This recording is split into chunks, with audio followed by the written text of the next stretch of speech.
Ini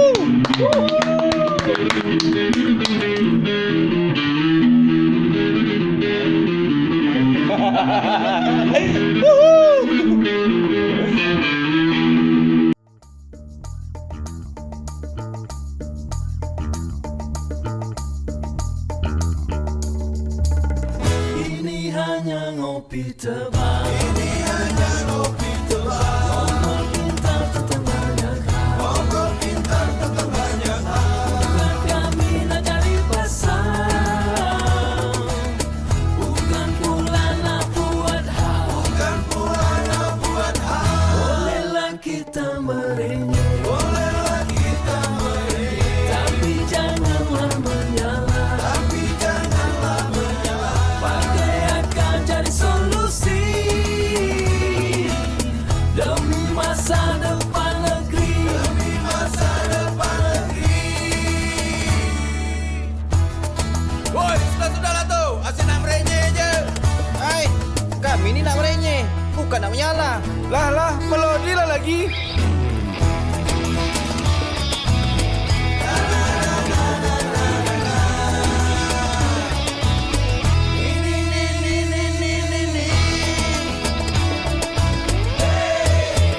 Merenyeh boleh, menyalah jangan. Assalamualaikum warahmatullahi wabarakatuh. Waalaikumsalam warahmatullahi wabarakatuh. Wis, Udah. tangan dulu dong. Acara kita nih acara santai. Jumpa kembali bersama The Renyeh Club dalam acara Ngopi Tebal. Kali ini tamu kita yang begitu istimewa adalah Bapak Agung sebagai Rektor Universitas Maritim Raja Ali Haji Tanjung Pinang. Tentu beliau sebagai rektor terpilih yang baru untuk 4 tahun ke depan akan kita gali visi misinya tentang kepemimpinan yang akan datang, bagaimana meningkatkan kualitas pendidikan di Kepulauan Riau, tentunya untuk anak-anak Kepulauan Riau. Untuk tidak memperpanjang waktu, Barang baru berarti barang segar. ya. Barang segar dan hangat juga lagi masih hangat-hangatnya, ya. Rektornya juga masih muda ya. Masih muda, mungkin Mantan rocker juga. rekor juga Bang Teguh ya. Nah, nanti kita korek. Rocker juga manusia. Jadi kami akan mulai pertanyaan pertama, Pak Rektor. Kira-kira ke depan, tentunya di sebelum kita mulai. Saya Hengki. Hampir lewat. Oh ya gitu. Iyalah biasa. Saya Agus Santika. Saya Faisal. Saya Robi Patria. Saya Teguh Dismanto. Saya Alfiandri. Saya Rona Andaka. Bintang Saya tamu Agung kita. Mersakti, salah maritim. Dan sebelum masuk sesi pertanyaan seperti biasa ya. Ngopi tebal itu apa? Tentu harus dikasih tahu. Iya, iya. Ngobrol pintar tentang banyak hal itu ngopi tebal. Terus ada lagi pemirsa atau audiens kita ganti namanya petonye. Artinya apa? Penonton merenyeh. Penonton merenyeh. Nah, itu dia. Merenyeh boleh. Merenyeh boleh, menyalah jangan. Itu tagline kita ya. Tagline kita. Namanya tagline. Ya, saya kira cukup. Kayaknya Hostnya akademisi soalnya. Kalau dia tadi tagline-nya lugas, Iya. lekas, kebabas gitu. Kebabas ke kebun bakau. dan perlu digarisbawahi juga karena Pak Robi ini dulunya mantan ketua KPU ya, ketua KPU Kota Tanjung Pinang. Tapi karena juga dosen dan yang diwawancara rektor Unra, jadi agak nervous ya. Jadi biasa aja Kak ini. Iya. Kapan selesai S3 deh? Jangan ditanya kapan kembali ke umurnya dulu. Ya mungkin langsung kepada ini. Ya mungkin Pak Rektor kira-kira menghadapi proses penerimaan mahasiswa baru yang dilakukan umrah tahun ajaran 2020 seperti apa? Ya, baik, terkait dengan penerimaan mahasiswa baru, umrah, dan banyak juga perguruan tinggi di Indonesia yang lain memiliki standar pintu masuk ke perguruan tinggi melalui beberapa jalur. Dengan 3 jalur utama yaitu SNMPTN yang itu sudah kita lakukan, itu melalui jalur dari sekolah ya, jadi bibit-bibit unggul. Itu dari kita lihat dari rapotnya dan semuanya. Nah, kemudian jalur kedua adalah jalur yang sekarang sedang berlangsung, yaitu SBMPTN. Kalau dulunya itu zaman saya namanya UMPTN atau apa namanya itu SMPTN ya. Nah, kemudian yang ketiga ada jalur mandiri. Nah, jalur mandiri dan nanti ada jalur khusus juga ada di Umrah itu namanya jalur mutiara. Jadi beberapa adik-adik yang memang memiliki prestasi unggul itu bisa masuk melalui jalur mutiara, dan juga misalnya adik-adik yang hafiz Quran itu juga bisa kita fasilitasi, itu bisa masuk ke umrah melalui jalur yang sangat jalur mutiara namanya gitu. Nah, kalau yang sekarang kan ada jalur SBMPTN, dan memang ini di era pandemi kita harus beradaptasi dengan segala situasi. Mungkin pemirsa juga mendengar bahwa lokasi ujian juga sempat diperdebatkan, dan kemudian kita melakukan modifikasi karena kita berkoordinasi dengan gugus tugas COVID ya, baik itu di level provinsi ataupun di level kabupaten kota. Tapi insya Allah semuanya sudah bisa dimitigasi, hanya memang perlu pengertian dari publik juga bahwa kalau ada perubahan-perubahan bukan karena ketidaksiapan, tapi memang kita dalam konteks memitigasi penyebaran COVID-19. Kira-kira target berapa penerimaan tahun ini? Nah, kembali kepada kriteria UTBK, umrah ini hanya tempat uji, tempat tesnya saja. Jadi siswa-siswa lulusan SLTA, setingkat SLTA yang masuk perguruan tinggi negeri di Indonesia itu ada sekitar 4.000 orang. Ini di seluruh Kepri, dan itu kita umrah sendiri memiliki kuota yang tidak terlalu banyak untuk itu. Jadi ini adalah adik-adik terbaik kita yang mudah-mudahan mereka bisa menemukan perguruan tingginya sesuai dengan dicita-citakannya. Ada yang mungkin di ITB, di UI, di UGM dan sebagainya. Malah di umrah sendiri saya angka persisnya tidak ingat ya, tapi mungkin ada sekitar 500 yang mendaftar ke umrahnya gitu ya. Dan ini kita doakan semuanya bisa sukses. Nah, umrah sendiri memang untuk penerimaan tahun ini sekitar 1.250. Ya, Pak Agus, silakan. Kalau dari saya mungkin ada 2 pertanyaan Pak Rektor. Yang pertama tentang kita ini juga dari Renyah Club ini. Nah, ini kalau menurut pandangan Pak Rektor di tengah komunitas-komunitas diskusi yang mungkin masih jarang. Kehadiran kita kalau menurut Pak Rektor sendiri gimana dari Renyah Club? Ya, saya lebih lihatnya seperti ini adalah satu bentuk bagaimana kita menjaga atau melestarikan budaya intelektual yang ada di Kepulauan Riau, karena secara sejarah Kepulauan Riau memiliki historis tentang bagaimana mengembangkan budaya intelektual. Ya dulu kita kan ada dengan model lisan ya, dengan sajak, dengan puisi dan sebagainya, kemudian mulai dituliskan. Nah, era modern seperti ini tentu konteks diskusi-diskusi seperti ini juga sangat menarik dan harus tumbuh kembangkan. Dan tadi dari yang penjelasan dijelaskan, Renyah ini juga memiliki satu perbedaan, dan saya yakin ini akan berdampak terhadap kualitasnya, karena tadi narasumber satu tapi malah menjadi ditanya oleh banyak ini ya host ya gitu. Ini kan artinya memastikan bahwa pertanyaan-pertanyaan akan lebih komprehensif, dan juga narasumber harus bisa menyiapkan jawaban-jawaban juga relatif komprehensif juga gitu. Nah, pertanyaan yang kedua dari saya Pak Rektor, berbicara tentang umrah ini kan satu perguruan tinggi atau universitas yang menyandang kata maritim itu. Nah, artinya mungkin saya pernah searching di internet gitu, tidak ada ya universitas di Indonesia yang berani menyandang langsung kata maritim itu.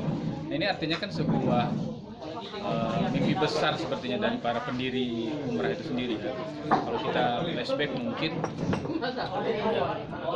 tidak share ke publik pastinya didirikan dengan penuh perjuangan kan, artinya mungkin sampai berdarah-darah kita nggak tahu, adanya konflik, mungkin juga sampai adanya korban juga mungkin dengan berdirinya umrah ini. Tapi paling tidak dengan terwujudnya kita patut syukuri juga nih di Kepulauan Riau yang notabene memang wilayah maritim ya. Dengan berdirinya Universitas Maritim Raja Ali Haji ini tentu ada mimpi besar para pendiri untuk bagaimana sesuai dengan visinya juga ya Pak Rektor ya, menjadi pusat riset dan budaya maritim ya. Pusat unggulan riset dan budaya maritim. Itu kan artinya siapapun rektornya punya tanggung jawab besar untuk mengejawantahkan mimpi besar itu. Nah kalau untuk Pak Rektor yang sekarang nih Pak Agung Damar Sakti sudah punya kira-kira desain atau strategi yang dibuat untuk menjawab maritim itu. Ya, baik. Jadi ada dua pendekatan. Nah ini memang tidak bisa sepenuhnya rektor yang menentukan, tapi juga harus Sivitas Akademika melalui perwakilannya di Senat Universitas.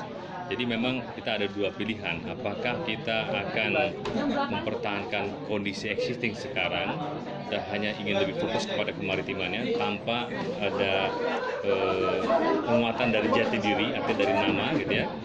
Atau kemudian memang kita harus rombak supaya kita memiliki identitas-identitas yang memang relatif menguatkan jati diri Universitas Maritimnya. Jadi secara nomenklatur memang di Indonesia tidak ada Universitas Maritim. Jadi dan ini yang kita ingin perjuangkan juga, artinya kita bisa menyampaikan kepada pemerintah bahwa kita ingin menjadi Universitas Maritim. Jadi Universitas Maritim yang bernama Raja Ali Haji gitu ya. Kalau hari ini konteksnya bahkan kita masih terlihat seperti universitas yang bernama Maritim Raja Ali Haji. Nah, jadi ini yang terus kita harus dorong dan dalam rapat pimpinan yang beberapa waktu lalu saya sudah challenge kepada teman-teman semua supaya bagaimana kita tuntutan masyarakat adalah kita harus kembali pada jati diri maritim. Visinya Kepri juga ingin unggul di bidang maritim. Umrah juga telah menetapkan visi menjadi pusat kecemerlangan atau center of excellence dalam riset dan budaya maritim. Jadi di mana kita harus punya tanggung jawab ini, di mana liability-nya. Dan saya paparkan bahwa ada bisa kemungkinan perubahan-perubahan dari katakanlah nama fakultas dan sebagainya. Secara umum teman-teman masih artinya tidak ada resistensi ya, tetapi tetap ini harus mulai mekanisme yang panjang juga untuk bisa meyakinkan. Kita juga perlu penguatan dari kelembagaan di Kemdikbud dan juga dari kolega-kolega kita yang yang mengembangkan kajian-kajian terkait dengan kemaritiman misalnya. Jadi ini memang perjuangannya masih panjang, tetapi saya sebagai rektor memang memiliki engagement ya dan komitmen untuk bisa sedapat mungkin memastikan bahwa umrah harus sesuai dengan namanya, jadi lebih fokus dan memiliki lebih bisa mengejawantahkan visi kita sebagai pusat kecemerlangan riset dan budaya maritim. Nah, sempat juga di dalam diskusi ya teman-teman mengatakan kami meskipun ini sebagai contoh saja, misalnya fakultas katakanlah fakultas ekonomi sekarang mungkin kita nanti propose kasih nama dengan fakultas ekonomi bisnis kemaritiman. Kita jadi menggunakan kata maritim meskipun hari ini teman-teman di fakultas ekonomi ya risetnya ya tentang kemaritiman sama sudah di dalamnya sudah oke. Hanya dari sisi branding mungkin ya. Jadi kalau dari sisi brandingnya kita jadi tidak akan dilirik oleh yang lain ketika kita menggunakan nama yang sama karena dikomparasi dengan perguruan tinggi lain sudah lebih dulu mapan. Tapi kalau kita sudah menggunakan kata maritim, mungkin orang akan mau lebih tahu. Nah, sehingga kita memposisikan diri supaya kita terpapar, tercari oleh orang, sehingga kita harus memposisikan diri memiliki performa yang baik juga. Ini kan menjadi keharusan buat kita untuk bisa tampil selalu baik gitu loh. Ketika kita menjadi pusat perhatian. Nah, itu memang strateginya adalah brandingnya tadi. Makanya brandingnya harus kita dorong supaya ini bisa lebih menunjukkan jati diri kemaritimannya.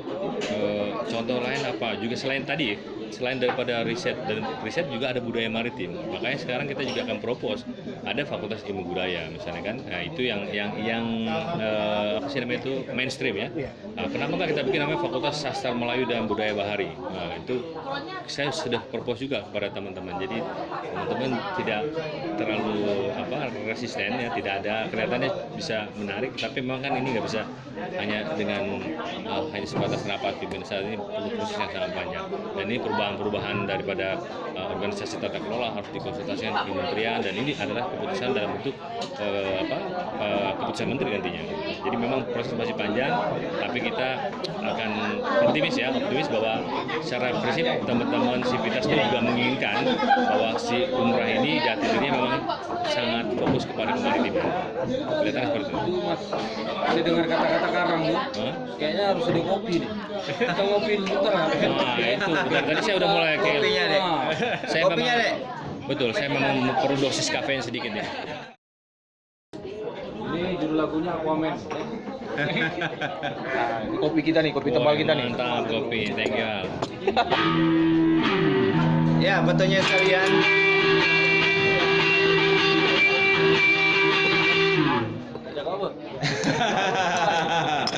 Ya, betulnya sekalian. Sebelum kita kembali bersembang dengan Rektor Umrah, kita akan saksikan dulu satu penampilan performan dari Mas Teguh. Jadi kalau petonnya mau tahu siapa itu Teguh Diswanto, silakan searching ya, silakan searching di googling ya atau di internet. Siapakah sosok Teguh Diswanto yang sudah malang melintang di dunia musik Indonesia? Kalau saudara-saudara tahu tentang Ari Lasso atau BCL, beliau adalah sosok yang ada di balik hit lagu-lagu Ari Lasso dan BCL. Ini dia Teguh Diswanto. Aquaman agak ngerok sih ya.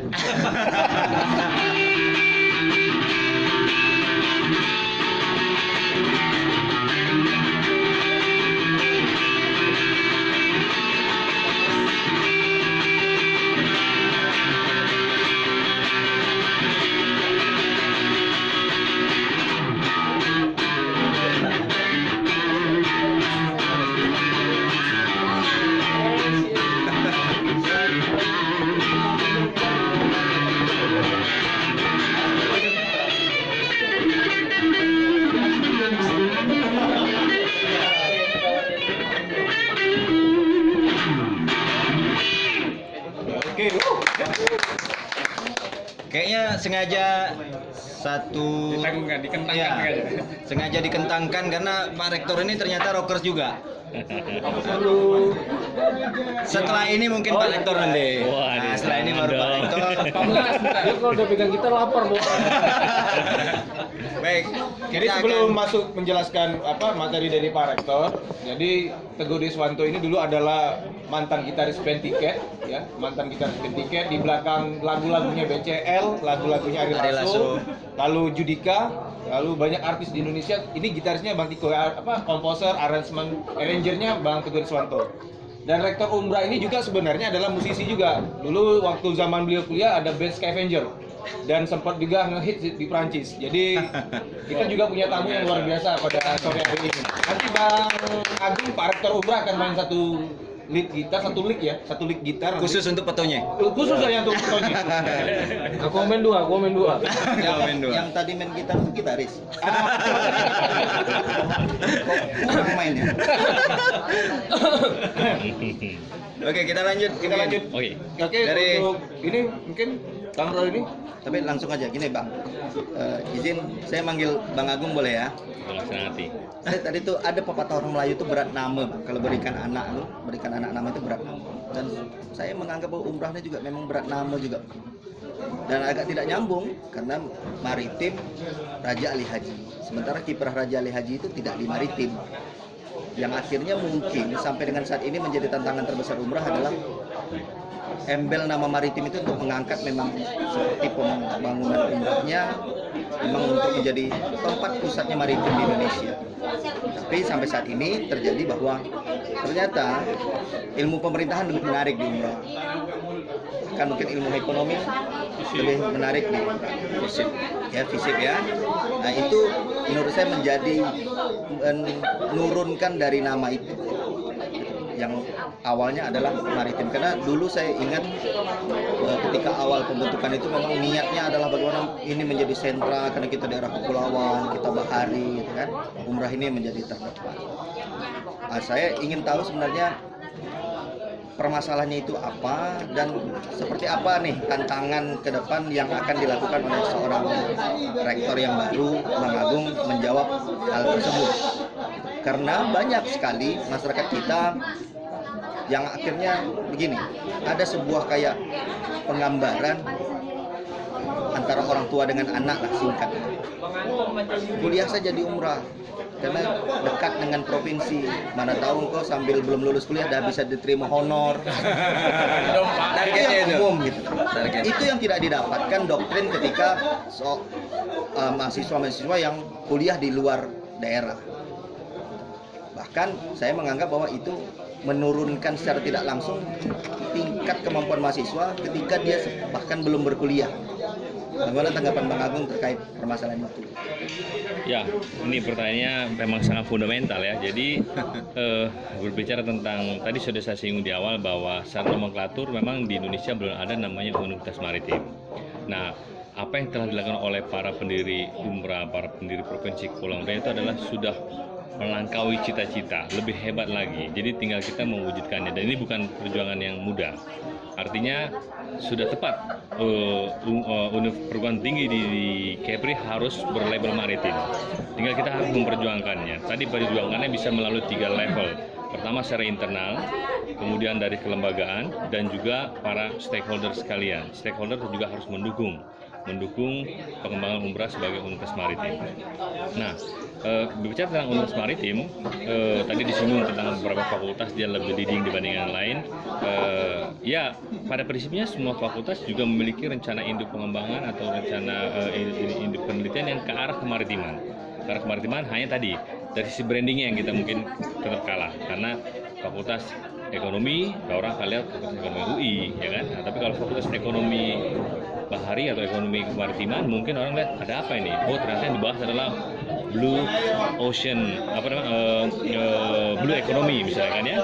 Kemudian misalnya tadi intelligent economic insuler. Jadi bagaimana memanfaatkan sumber daya hayati kelautan dan kemaritiman untuk kepentingan ekonomi masyarakat pesisir kan. Ini kan sangat spesifik.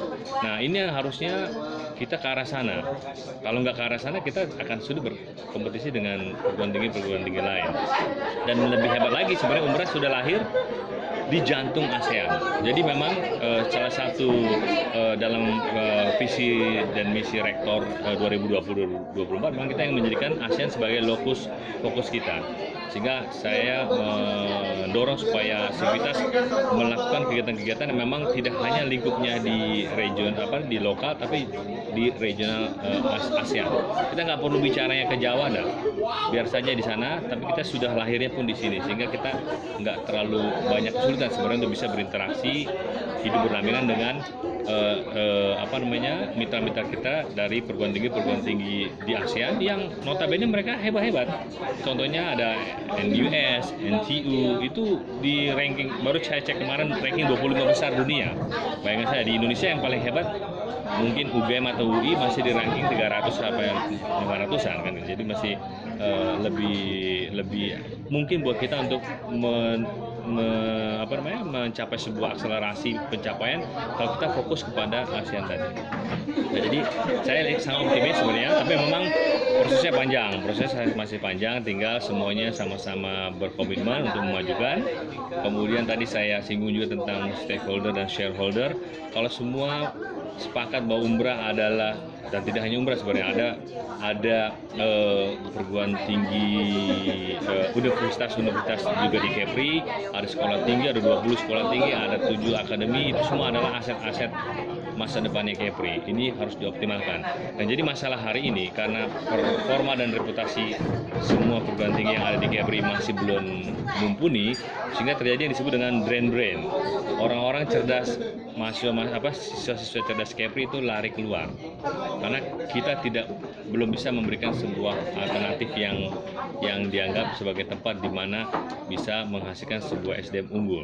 Nah, ini sebenarnya tantangan buat kita. Nah, tapi kalau semua stakeholder memahami, masyarakat memahami bahwa masuk perguruan tinggi itu bukan mau cuma gagah-gagahan, memang harus dapat kompetensinya. Jadi kalau nggak mau serius ya mendingan mungkin langsung selesai SMA belajar kursus apa, misalnya mengelas atau apa dan sebagainya, dibandingkan dia harus kuliah 5 tahun terus nggak dapat apa-apa juga. Jadi mindset ini juga harus masyarakat sadar bahwa sekarang perguruan tinggi harus untuk hal-hal yang memang sangat spesifik, tidak hanya sekedar untuk tadi dapat gelar saja, mau nanti masuk di jadi PTT di Pemprov, itu nggak bisa lagi seperti itu. Nah, jadi memang harus semua ikut berubah, masyarakat kemudian stakeholder juga. Semoga saya pikir nggak ada kesulitannya bagi Pemprov kalau nanti memang sudah lebih relatif mapan ya misalnya. Kenapa tidak semua mahasiswa yang masuk ke perguruan tinggi di Kepri ya digratisin saja. Kan kalau dihitung itu jumlahnya nggak besar juga ya, dalam bentuk beasiswa tentunya kan, sehingga memang mereka bisa memilih siapa bibit-bibit unggulnya. Nah, tergantung kalau maunya yang dipilih yang terbaik ya ada mekanisme seleksi, tapi kalau hanya sekedar untuk membuat tingkat indeks kuliah lebih tinggi ya mungkin bisa di share proporsional tergantung daripada beasiswa yang diberikan di setiap kabupaten kota. Tapi kalau mau bicara kualitas maka sebaiknya memang tetap ada proses seleksi yang memang hanya memberikan beasiswa bagi yang memang dianggap memiliki potensi prestasi gitu. Oke, Abang, dari pemaparan Abang itu kan bahwa Abang ini sangat punya visi yang menurut saya bahkan visi yang mengembalikan awal pendirian Umrah ini seperti agak lebih maju beberapa langkah dengan kondisi Umrah yang ada saat ini. Abang punya masa jabatan 4 tahun. Terus tentunya kan di saat kita ingin mencapai sebuah keunggulan itu kan kita harus menyadari kekurangan kita. Karena kan poin-poin yang tadi ingin Abang laksanakan ini kan tentu kan harus dijalankan secara sinergi antara pemerintah dan pihak terkait, juga membangun edukasi kepada calon-calon mahasiswa yang akan berkuliah di Umrah. Saya ini memang tugasnya di Derajat Club ini memang saya lebih kepada batu api. Saya juga sering diskusi dulu dengan rektor sebelumnya Pak Klus. Beliau juga sering diskusi gitu kan tentang Umrah. Saya juga selalu mengkritik. Kalau kita ambil 3 poin kekurangan Umrah itu apa sih untuk bisa mencapai ke sana saat ini? Oke, yang kurang Umrah sana itu ada 3 hal. Pertama, kualitas dan kuantitas SDM. Dalam hal pengajar, Baik pengajar, baik tenaga pendidikan, baik mahasiswa. Jadi tadi saya bilang semua orang yang terbaik lari ke tempat lain. Kita ada di level kedua, ketiga, keempat. Nah, ini satu faktanya demikian. Bukan berarti tidak ada, banyak juga yang excellent ya, tetapi secara umum memang itu yang kenyataan yang terjadi. Nah, jadi perlu ini kan bisa kita kelola dengan mengupgrade kemampuan mereka. Makanya saya dorong supaya teman-teman segera sekolah. Ini Pak Alfiandri, contohnya lagi disekolahkan sekarang kan. Kapan sih saya? harus ditanya-tanya. Harus ditanya-tanya. Harus lebih juga kan gitu. Nah, ini contoh-contoh bahwa kita ingin mendorong supaya teman-teman ini memiliki mengupgrade lah kualitas mereka. Kemudian yang kedua, rezim rekrutmen. Saya selalu mendorong semoga kita merekrut champion-champion saja. Sekarang sudahlah, jangan lagi merekrut orang yang biasa-biasa, harus luar biasa. Di Umrah kalau nggak diisi oleh orang yang luar biasa, kita nggak bisa mengejar ketertinggalan kita atau mencapai apa yang kita ingin mencapai sesuai dengan cita-cita para pendiri kita. Tapi boleh dijawab, boleh tidak? Boleh dijawab, boleh tidak? Itu baru satu tadi. Tunggu, baru yang ini saya nyambung takut. Tapi boleh dijawab, boleh tidak? Berarti yang selama ini banyak rekrutmennya biasa-biasa saja. Ya karena tadi rekrutmennya itu biasa-biasa saja karena yang baik itu kita belum bisa memberikan belum cukup sebagai atraktan gitu ya. Jadi artinya misalnya saja anak-anak yang lulus SMA sekarang mereka nggak akan milih Umrah tuh. Kemarin saya waktu tes UTBK saya tanya di kelas ada 15 orang, siapa yang milih Umrah? 1 orang dari 15. Nah, ini kelas surveinya rendah kan. Nah, betul. Kenapa? Karena mungkin Umrah apa nih kan? Itu faktor brandingnya pengaruh nggak? Sehingga orang apa nih umrah nih ya? Nah, branding pasti branding umrah sudah baik, nah, Dunas Maritim ya, tetapi quality realnya yang mungkin harus kita tingkatkan. Ini harus kita sama-sama sadari bahwa kita harus meningkatkan kualitas kita, performa dan kualitas kita harus kita tingkatkan. Nah, di samping branding tadi, ya kan?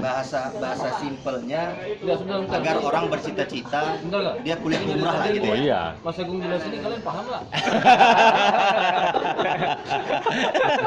Bentuknya paham. Tonya yang paham.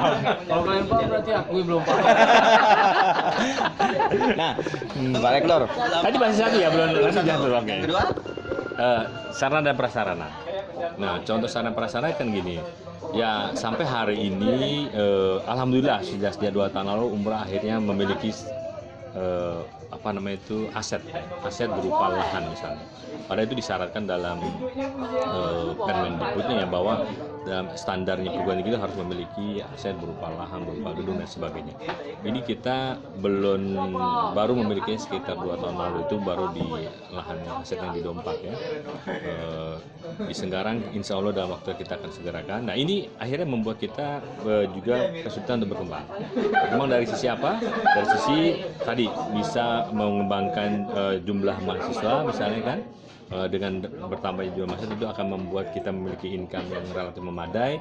Dengan income yang relatif memadai kita bisa melakukan program-program yang bisa meningkatkan kapasitas dan juga performa dan reputasi umrah juga. Ini lebih ke arah di samping juga pastinya akan lebih mensejahterakan daripada sivitas akademika yang bekerja di umrah. Itu salah satu yang menjadi kendala. Dari lahan berapa kurangnya? Kurang berapa banyak? Kalau bilang kurang ya gimana ya? Kalau perguruan tinggi negeri itu Minimal 30 hektar. Kita belum sampai.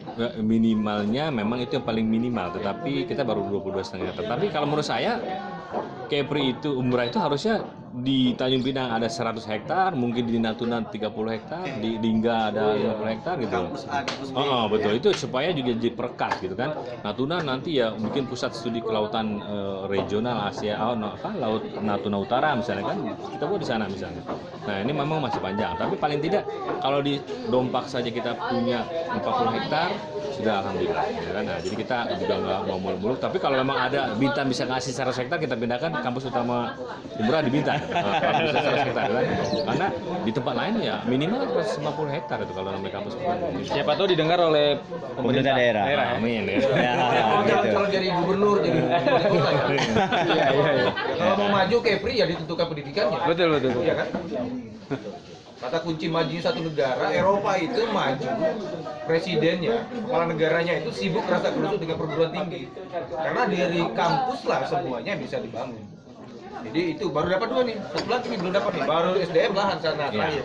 Yang terakhir tentunya ini yang bisa kita kelola sendiri adalah tata kelolanya. Jadi tata kelolanya masih perlu di-improve lagi, banyak peraturan-peraturan yang masih bertabrakan, tidak efisien dan sebagainya. Ini pekerjaan kita. Memang paling nggak 6 bulan pertama ini kami coba fokus dan ini belum tentu bisa menyelesaikan semua problem. Tata kelola internal. Tata kelola internal itu bagian dari ya organisasi supaya bisa berjalan dengan smooth tentu perlu rules yang memadai dan tidak melanggar apapun, kemudian juga bisa memudahkan roda organisasinya kan. Nah, bicara tata kelola itu saya tak paham. Mungkin kawan saya Faizal Adam jauh lebih paham. Agak kurang enak di telinga ketika baca berita ada umrah bermasalah dengan hukum, ya, umrah dipanggil ke Jati, umrah mulai diperiksa KPK.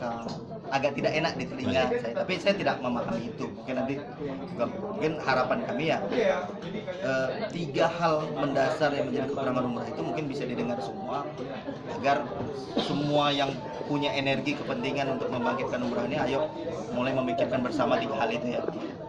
Mungkin itu dari saya. Jadi university governance-nya dipertingkatkan lah. Ya. Jadi university governance. Tata kelola. Betul, dan itu di dalam visi rektor sekarang adalah itu. Makanya saya mengusung sebuah visi namanya Satu Gurindam. Satu Gurindam itu satu adalah akronim dari sinergitas di kalangan internal, dengan stakeholder, dengan shareholder untuk bisa mengakselerasi. Hanya ada akselerasi. Akselerasi apa? Tadi visinya umrah menjadi center of excellence dalam riset dan budaya maritim. Mendukung visinya gubernur ya, menjadikan Bunda Tanah Melayu yang di bidang maritim juga. Nah, kemudian akselerasi ini harus dilakukan dengan cara apa? Pasti harus melakukan transformasi. Apalagi di era yang penuh ketidakpastian seperti ini, transformasi jadi suatu keniscayaan supaya kita bisa menjadi unggul. Nah, unggulnya dengan sebuah tagline program namanya Gurindam. Nah, Gurindam sendiri ini di breakdown lagi menjadi G-nya adalah Good University Governance, tadi tata kelola universitas yang baik. Kemudian kita supaya Umrah memposisikan dirinya selalu berperforma dan selalu menunjukkan standar yang tinggi, maka kita harus meningkatkan U-nya adalah University Ranking Achievement. Maka kita harus mendorong Umrah supaya rankingnya naik. Pertanyaan sekarang, apakah ranking universitas itu kongruen dengan kualitas? Ya, untuk Umrah. Karena Umrah sekarang posisinya masih di 1250 dari 4633 perguruan tinggi di Indonesia. Jadi posisinya masih jauh. Pernah bang, karena saya ada pernah orang dia lulusan 3 terbaik dari 3 siswa. Itu kawan saya jadi teringat. Nah, artinya kalau kita meningkatkan itu menjadi katakanlah 250 ya, apalagi bisa masuk 100 besar, pasti banyak hal yang kita perbaiki untuk bisa mencapai. Sangat mungkin. Kemudian tadi untuk bisa jadi universitas meningkat, maka kita mendorong yang namanya riset capacity strengthening supaya teman-teman melakukan riset penelitian. Semoga penelitian-penelitiannya harus inline dengan apa yang menjadi kebutuhan masyarakat Kepri. Kita di belakang kita ada mangrove ya, ini ada Rhizopora apiculata, Rhizopora mucronata. Ini semua bisa jadi produk farmasi bahari kita. Nah, kita perlu didorong untuk melakukan riset seperti ini. Orangnya ada, tapi lagi-lagi tadi saprasnya nggak ada, ya kan? Nah, dan sebagainya. Jadi bisa tidak tertutup kemungkinan nanti Umrah bisa mendirikan fakultas kedokteran. Iya, karena betul. sumber daya Farmasi. Kedokteran dan farmasi bahari. Farmasi bahari. Jadi memang ini di belakang rumah kita sudah bisa jadi obat kalau kita mau coba gali kan gitu. Jadi banyak sekali, dan bioteknologi kelautan misalnya kan kita banyak sekarang perikanan laut kita hanya dipakai untuk satu perikanan, kedua pariwisata, tambang. Nah, kan itu yang paling sebenarnya masih ada lagi yang bisa dikembangkan, bioteknologi kelautan. Itu sangat besar sekali ini potensi kapitalnya. Kalau di Jerman ada perusahaan Bayer yang bisa mengangkat negara Jerman itu sendiri, bisa jadi dengan adanya Umrah ada perusahaan mungkin bioteknologi yang bisa dikembangkan melalui teknoparknya Umrah yang dipercaya oleh negara untuk bisa membangun fungsi maritim. Tapi sebelum jauh bercerita nih, saya kan harusnya menyampaikan di dalam Derenye Club kita sosok serius. Jadi sebenarnya apa yang disampaikan Pak Rektor tadi ini menjawab narasumber kita yang kemarin. Ya. Ya, jadi ini sudah ditangkap dengan salah satu stakeholder nih. Umrah sebagai salah satu Bang Irwan. Ya, Bang Irwan sebagai pengelola kawasan bakau yang ada di mangrove yang ada di Tapi jangan ditanya Kampung Bang Bulang. Irwan itu berkaki bakau atau tidak. Jadi ternyata ini bisa dimanfaatkan selain hanya ekowisata, ternyata bisa dikembangkan menjadi farmasi tadi. Ya, ini tentunya nanti akan pengembangan pendidikan di Umrah sendiri, mungkin begitu Pak Rektor ya. Apakah itu nanti menjadi fakultas farmasi atau fakultas kedokteran. Nah, sehingga pemanfaatan lahan bakau ini memang betul-betul harus benar-benar maksimal sebagai, kalau saya katakan kemarin, sebagai mahkota di pesisir kan, seperti itu. Jadi ini memang harus kita rawat, kita jaga, kita lestarikan. Tapi bukan coronavirus ya. Bukan. Corona dalam rangka untuk membangun. Ya, mungkin itu Pak Rektor. Jadi mudah-mudahan kita dorong Umrah menjadi satu universitas, sebuah lembaga yang konsen terhadap pengembangan potensi maritim. Ya, mungkin nanti ekonominya kepada ekonomi maritimnya, teknologinya teknologi kemaritimannya, kemudian mungkin FISIP-nya ilmu pemerintahan kelautannya misalnya, seperti itu. Jadi memang fokusnya ya kepulauan. Jadi fokus penelitian risetnya itu adalah memang kepada kawasan-kawasan pesisir dan kepulauan, sehingga inilah yang menjadikan satu ikon bahwa Umrah ini konsen terhadap maritim. Begitu Pak Rektor ya. Pak Kadip. Ya. Aku pula tanya ya. Ya, silakan. Lanjut Pak.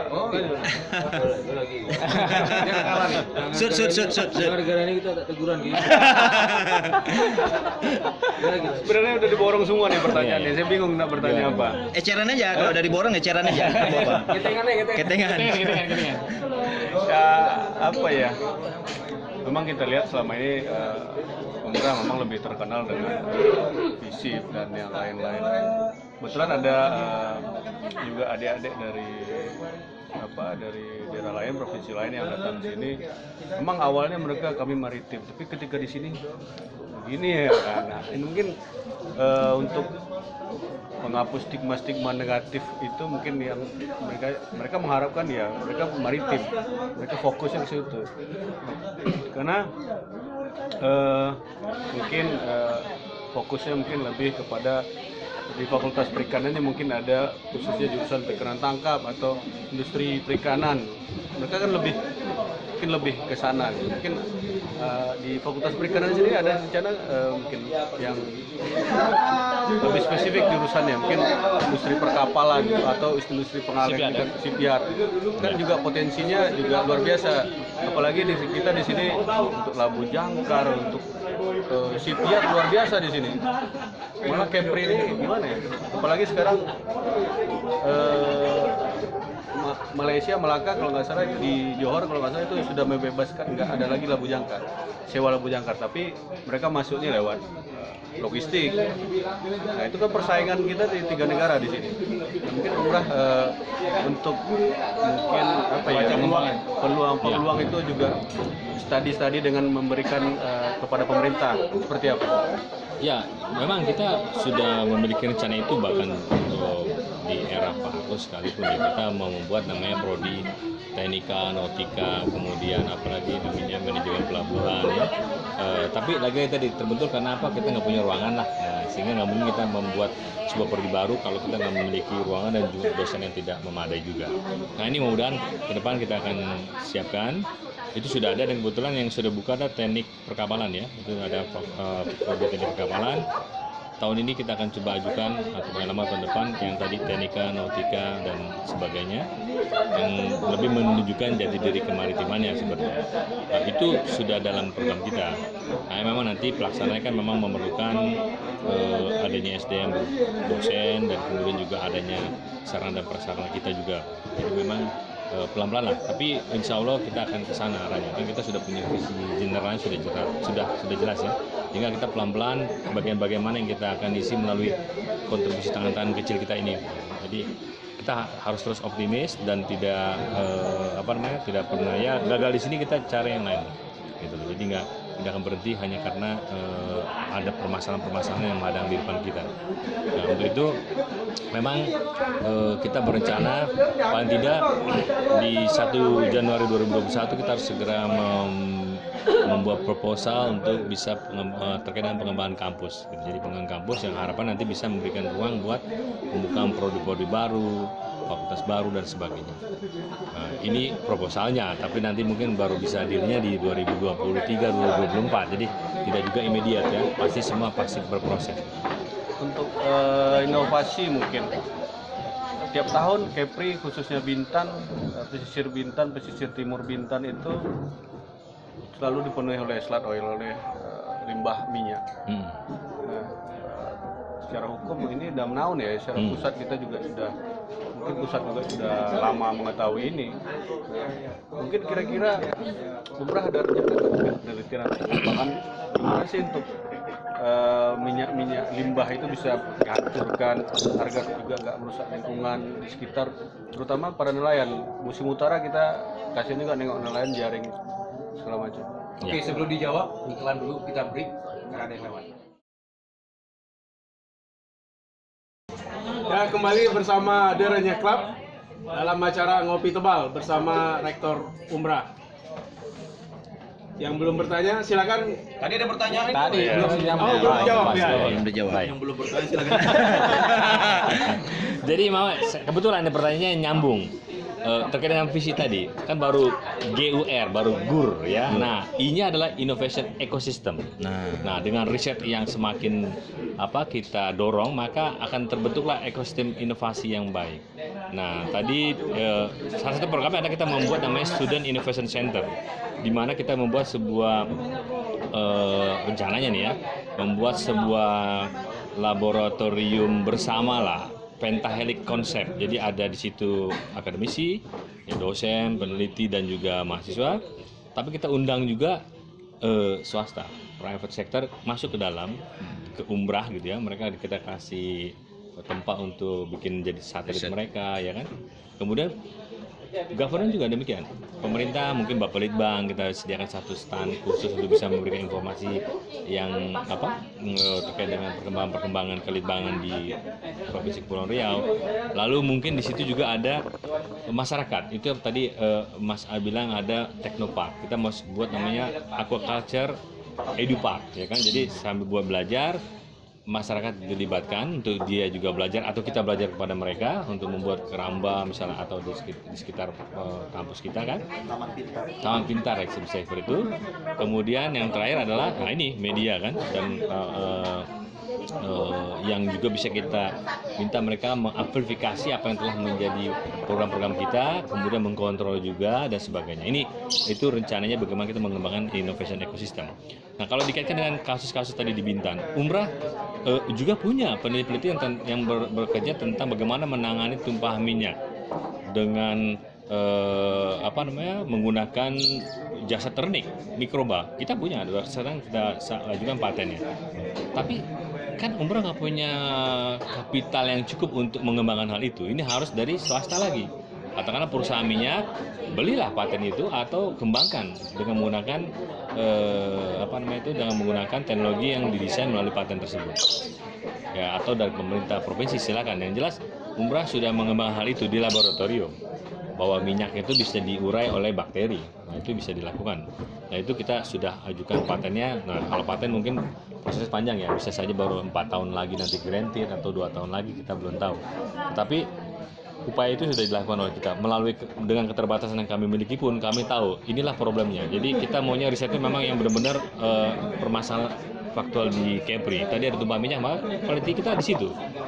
Di Kepri banyak plastik, sampah plastik dilakukan, kita risetnya ke situ juga gitu. Jadi memang kita sudah berusaha mencoba menjawab permasalahan-permasalahan yang faktual di Kepri sendiri. Jadi ini kita akan terus dorong. Ya, mungkin itu dulu Guri, nanti NDAM-nya bisa belakangan, mantau ada yang cocok.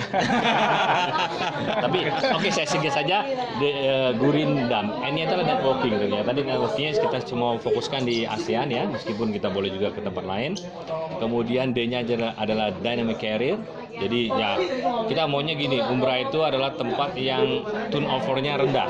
Orang masuk Umrah nggak pulang-pulang lagi. Keluar dari Umrah kalau dia pensiun atau meninggal dunia. Di tempat yang membahagiakan, tempat yang nyaman, semua dalam satu keluarga, dalam satu bahtera, namanya bahtera Gurindam, gitu kan ya. Ini kita harapkan. Jadi itu yang disebut dengan dynamic career. Program sekarang bisa kita ingin mendorong supaya tadi untuk bisa meningkatkan performa daripada teman-teman dosen, maka harus dibuat program yang memang pro terhadap pengembangan karir mereka. Maka mereka untuk bisa mencapai milestone terbaik mereka, misalnya Mas Alfiandri, dia harus jadi guru besar dalam waktu 5 tahun. Kita kejar, bisa nggak Anda? Pro-nya apa? Kita fasilitasi. Gitu. Itu yang kita akan coba dorong. Nah ini, kalau itu sudah terjadi, Gurin D. AM-nya anak maritim. Belum. Anak main berarti. Anak musik, geng. Anak metal.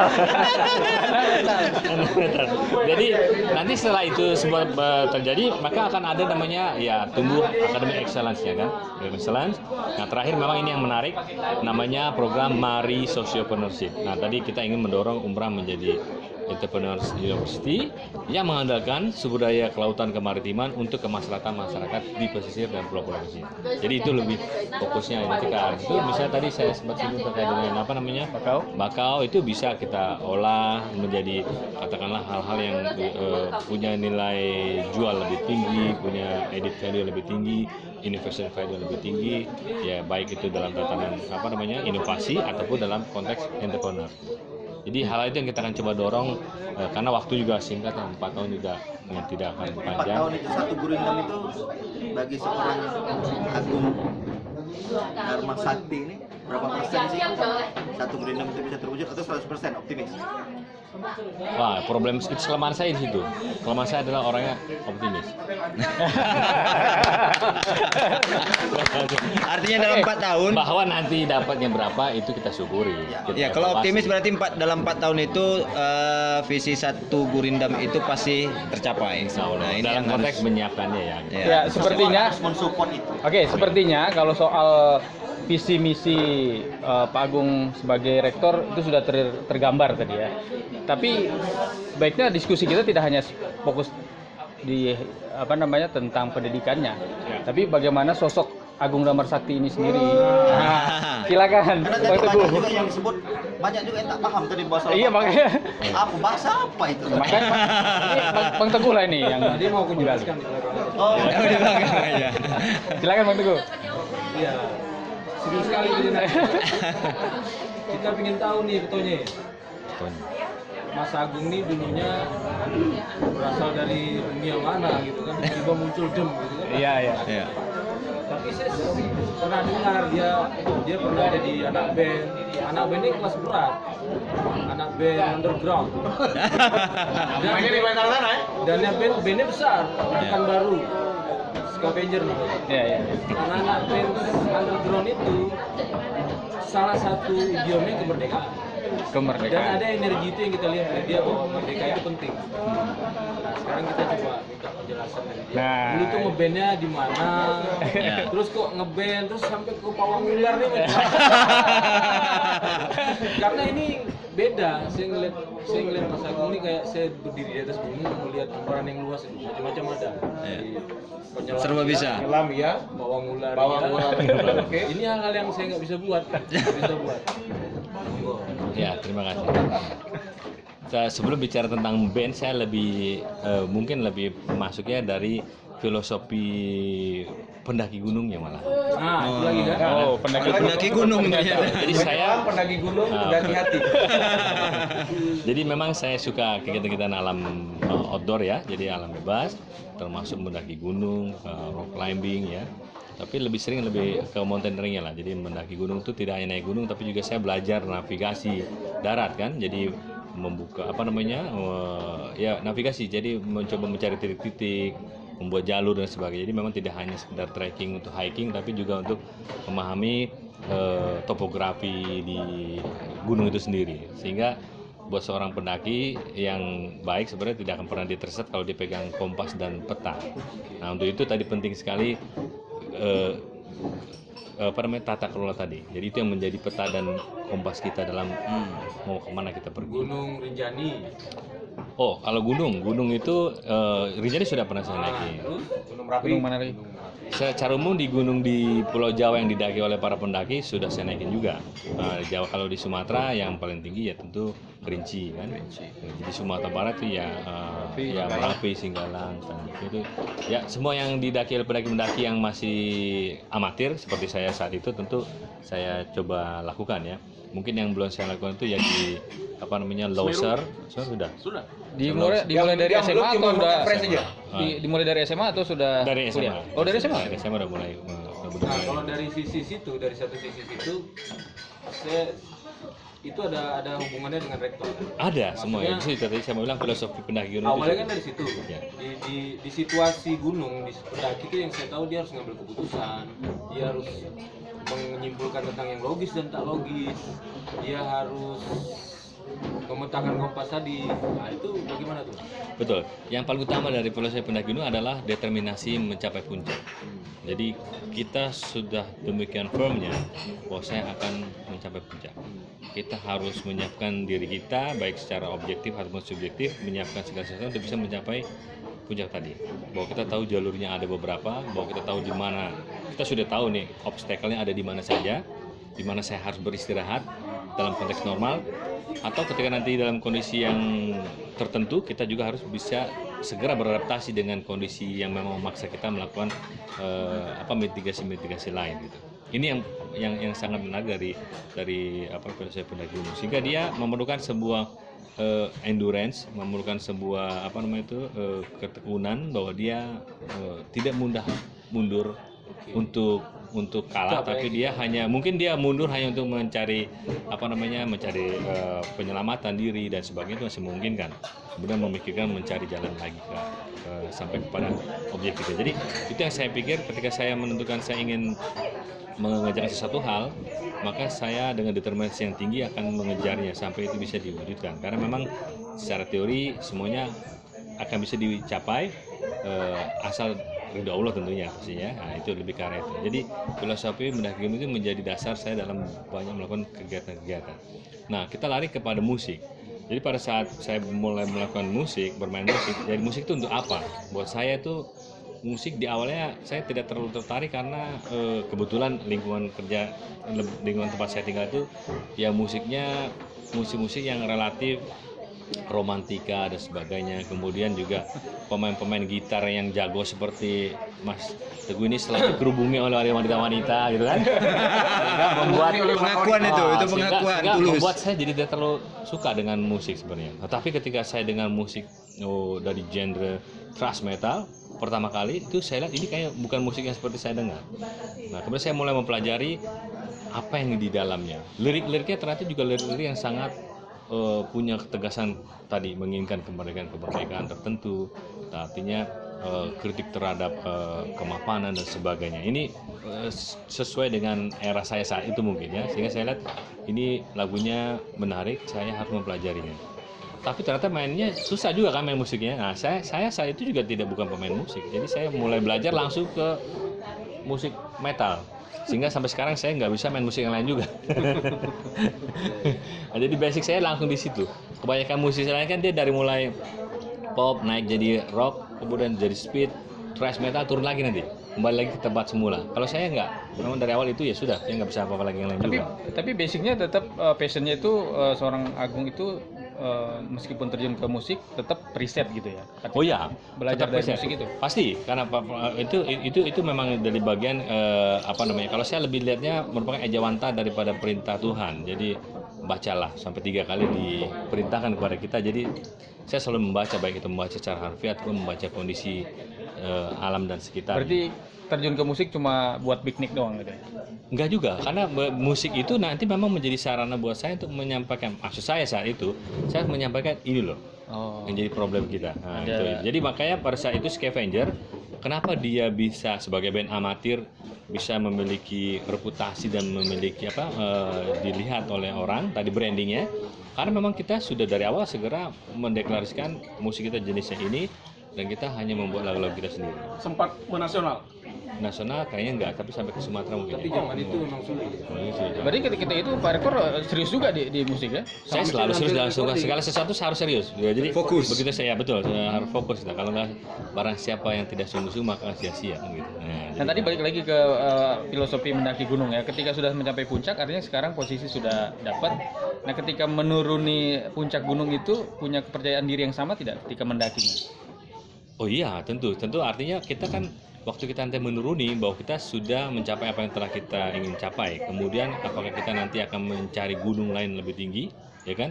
Atau kita hanya ingin menceritakan tentang apa yang telah kita lihat selama perjalanan mendaki gunung, itu bisa saja menjadi seorang begawan atau menjadi. Berarti di puncak itu belum berarti selesai gitu ya? Belum, karena banyak puncak-puncak yang harus didaki juga dalam kehidupannya.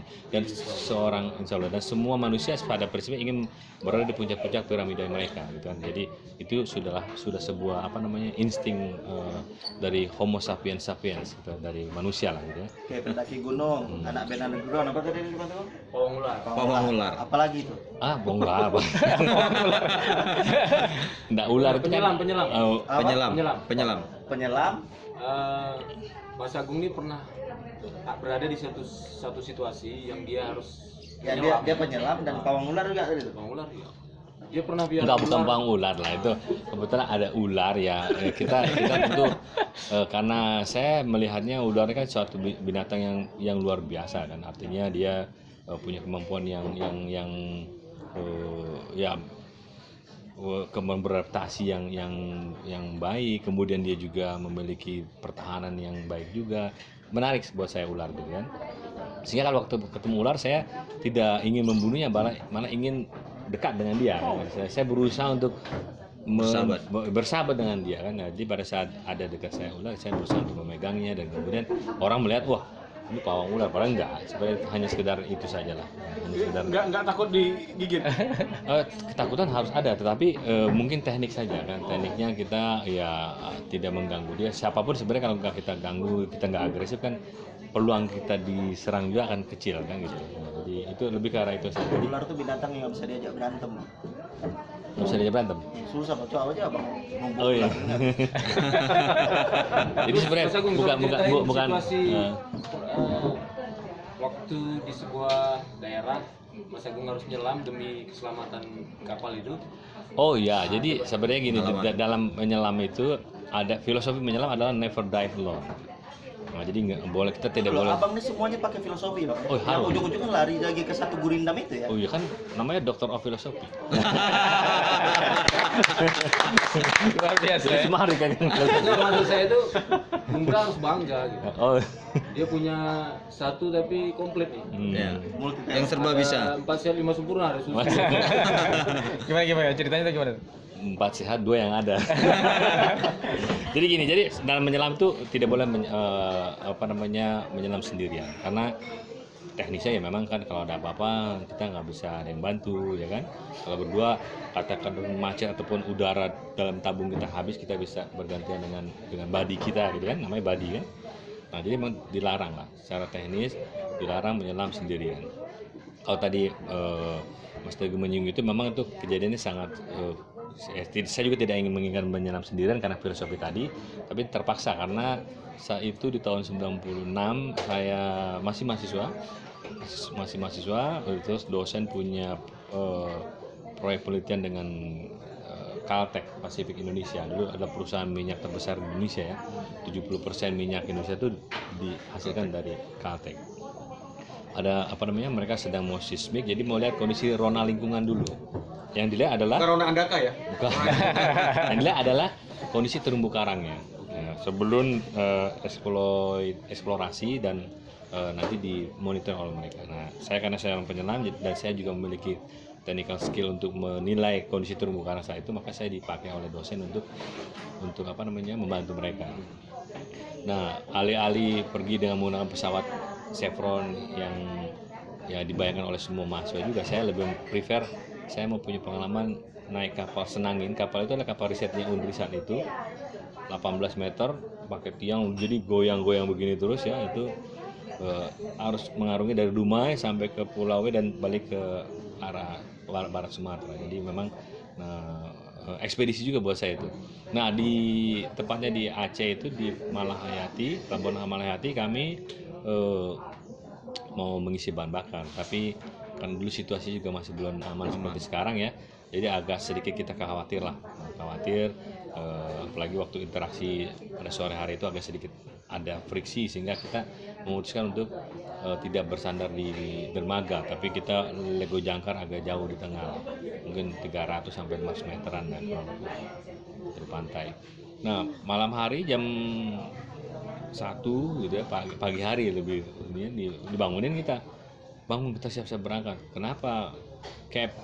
Rupanya ada kapal-kapal kecil bergerak menuju ke tempat kapal kita. Jadi karena khawatir takutnya perompak atau apa, kita memutuskan untuk pergi. Meskipun di depan masih ada badai yang kita harus hindari. Nah, jadi kita memang menghindari itu sebenarnya. Ya, makanya kita mau nginep karena kita tahu berlindung. Tapi karena ini kondisi seperti ini, kita mau nggak mau harus segera bergerak lah supaya aman, atau paling tidak menjauh dulu kan. Cuman jangkar nggak bisa diangkat. Wah, kita bingung kenapa ini kan. Tidak bisa diangkat, dicoba secara otomatis nggak bisa, manual nggak bisa, seolah-olah menyangkut. Kapal kita punya eco sounder yang kelihatannya nggak ada obstacle juga, di bawah tuh sebenarnya nggak ada apa-apa kalau lihat dari pindaian dari si eco sounder. Jadi karena satu-satunya penyelam hanya saya diminta sama mereka, bisa nggak Mas Agung turun. Wah, itu kan lumayan, wah ini gimana nih kan, yang satu melanggar kode etik penyelam, kedua serem juga. Seremnya kenapa? Karena baru 5 hari sebelum kami datang, naasnya kapal penumpang dari Malahayati yang mau ke Pulau itu kecelakaan. ada 500 orang yang korbannya banyak sekali, kalau nggak salah 300 orangan yang hilang dan ya meninggal gitu ya, karena dia over, kapal itu diisi dengan banyak penumpang, jadi banyak yang meninggal. Pada saat kami sore di sana pun ya ada cerita tentang ikan hiu yang di dalam ada organ-organ maaf ya, organ tubuh manusia dan sebagainya, jadi agak serem gitu ya. Tapi ya lagi-lagi karena tadi saya tentunya hanya berlindung pada Allah saja kan, jadi kalau Allah melindungi, insya Allah kita nggak akan khawatir dengan apapun. Ya udah, saya Bismillah turun ke bawah dengan menggunakan sebuah senter kecil saja, dan waktu di bawah itu ternyata memang nggak ada apa-apa.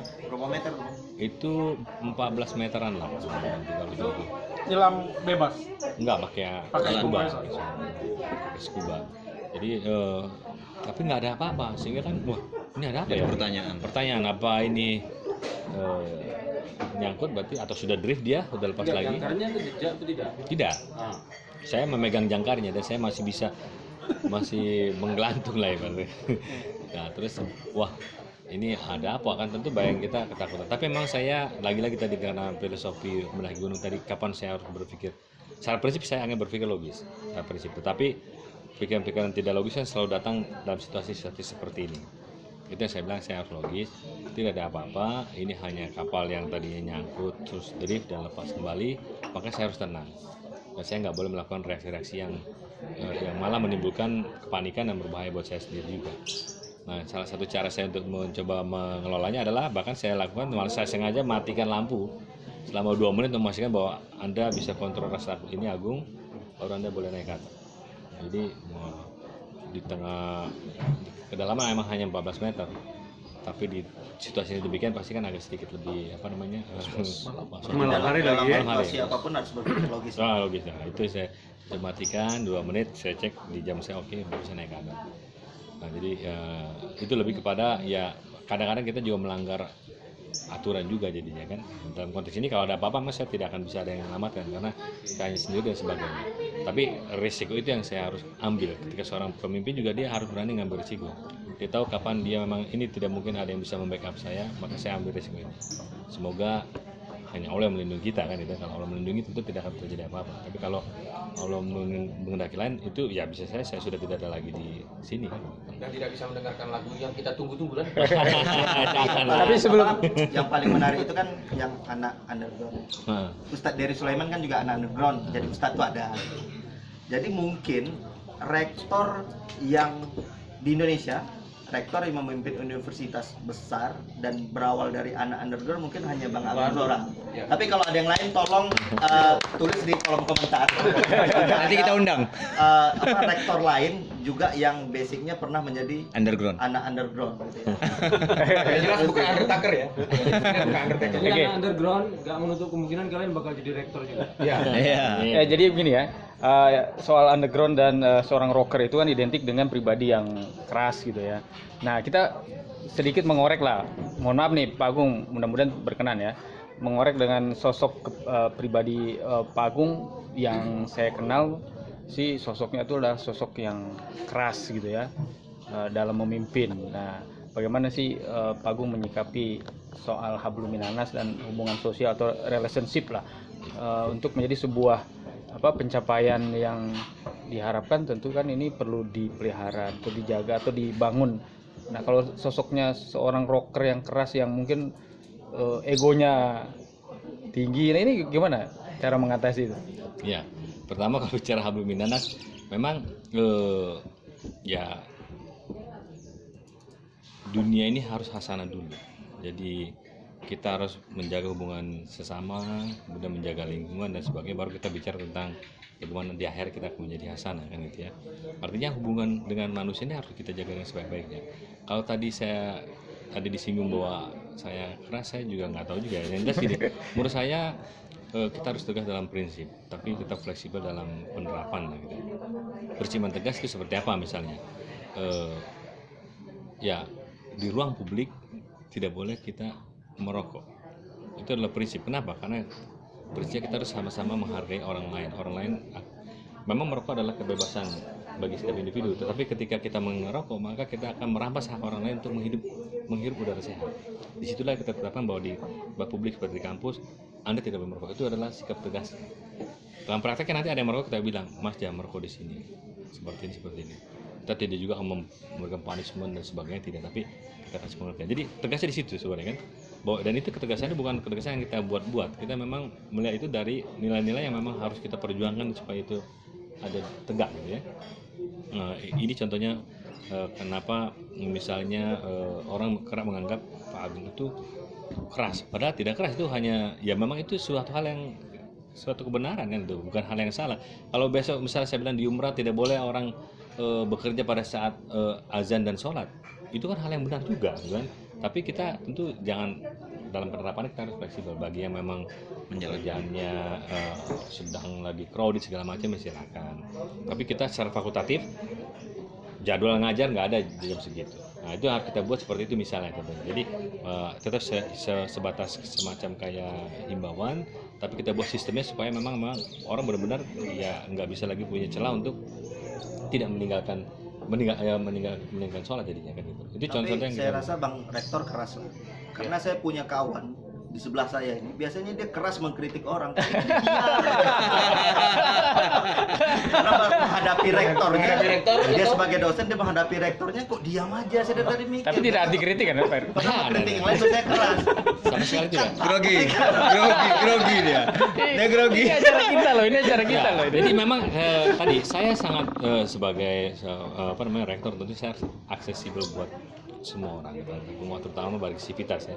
Jadi saya juga tidak berkeberatan untuk apakah secara informal ataupun formal untuk bisa berdialog, berdiskusi dengan saya. Itu sudah saya sampaikan juga pada adik mahasiswa bahwa kalian ya kalau secara informal anytime silakan saja. Saya memang udah mendedikasikan diri saya bahwa selama saya menjadi rektor paling nggak saya harus siap 7x7, 24x24. Selagi saya dihubungi saya harus memberikan respon yang memadai untuk bisa. Jadi 7x7 24x24 7 dan 7 harus sempat dan tetap harus di tempat. Itu dia. Keras itu. Keras. Tapi saya sepakat harus keras. Ya. Kalau enggak, kalau tak ada pengeras, Tapi jangan kejam. Iya. Maksudnya keras kejamnya harus dibedain. Yang ini kalau tak keras itu tak bisa berdiri. Iya betul juga. Betul. ini saya suka ini. Ini akan kampus saya. Pak Rektor. Ini dia panas. Ya, salah satu upaya untuk peningkatan naik tingkat umrah di level nasional, misal dari peringkat 1200. Targetnya kira-kira di angka ratusan atau selama 4 tahun gitu. Apakah nanti kewajiban setiap fakultas misalnya harus terindeks Scopus jurnal ilmiahnya? Kan sekarang memang bagi kami di dosen ya Pak Rektor sebagai contoh, karena di Kepri salah satu dosen yang paling aktif di publikasi ilmiah internasional dalam kelasnya. Proses mengajar, mendidik dosen lain supaya publikasi internasional, saya Bung Pak Al itu kira-kira untuk publikasi lebih banyak seperti apa kira-kira? Iya, tadi kan ada program-program research strengthening capacity ya. Kita akan tuangkan dalam bentuk kegiatan-kegiatan yang memang mengarah ke sana. Jadi bisa dalam bentuknya pelatihan-pelatihan pembuatan proposal, kemudian pendampingan dalam riset, kemudian nanti pendampingan dalam penulisan jurnal ilmiah, itu bisa dibuat dalam seperti itu. Tapi yang perlu saya garis bawahi sebenarnya gini, itu adalah pilihan buat kita. Publikasi itu kan, dosen ini kan per definisi adalah pendidik profesional dan ilmuwan. Itu yang dua itu sebenarnya. Rektor tugas tambahan saja. Jadi bukan itu tugas utama saya. Tugas utama saya adalah, makanya sampai sekarang saya masih riset juga. Jadi tugas utama saya adalah pendidik profesional dan ilmuwan. Nah kemudian ada tambahan menjadi rektor. Nah ilmuwan ini berarti dia harus melakukan riset. Riset ini harus dipublikasikan supaya risetnya bisa bermanfaat buat riset-riset lain. Bisa dihilirisasi, ya kan? Tadi kalau kita mau riset ini namanya apa, spesiesnya, tapi habis itu untuk apa nama itu? Ada apa dengan nama ini kan? Kenapa dia bisa tinggal di tempat yang ekstrim seperti ini?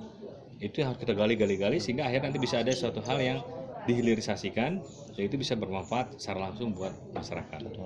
Nah, dalam perjalanannya untuk itu bisa semakin meningkatkan utility daripada si hasil riset, maka kita harus mempublikasikan. Publikasi boleh di mana-mana. Jadi bukannya kita artinya Scopus minded, tidak. Dimanapun boleh. Hanya keterbacaan kita akan terbatas ketika publikasi kita hanya terbatas pada publikasi yang diindeks oleh lembaga atau entiti yang kecil. Nah, untuk itu Scopus menjadi pilihan yang baik, menjadi standar yang memang digunakan oleh semua perguruan tinggi di Indonesia, dan saya pikir itu bukan hal yang buruk juga, jadi tidak masalah kalau kita menggunakan itu sebagai standarnya. Bahwa nanti teman-teman di Umrah katakanlah memiliki kesulitan untuk menuliskan di jurnal Scopus, ya nggak ada masalah. Cari jurnal yang pengindeks lain yang lebih soft atau lebih kurang ketat rigiditasnya. Tapi sebaiknya memang kita di jurnal-jurnal terindeks global seperti Scopus ataupun Web of Science ya. Nah, jadi itu lebih kepada sebenarnya supaya riset kita lebih bermanfaat buat riset-riset lain juga. Nah, kalau cara-cara tadi gimana sudah saya sampaikan. Banyak program kita akan desain untuk membuat teman-teman itu menjadi bisa menuliskan hasil risetnya di jurnal-jurnal yang terindeks global sehingga bisa dibaca oleh khalayak lebih luas. Ya. Bang Rektor nggak mau nanya, dia udah berapa jurnal? Dan kapan selesainya? Saya rajin ngecek kan jadi. Ya. Mungkin pertanyaan terakhir dari saya.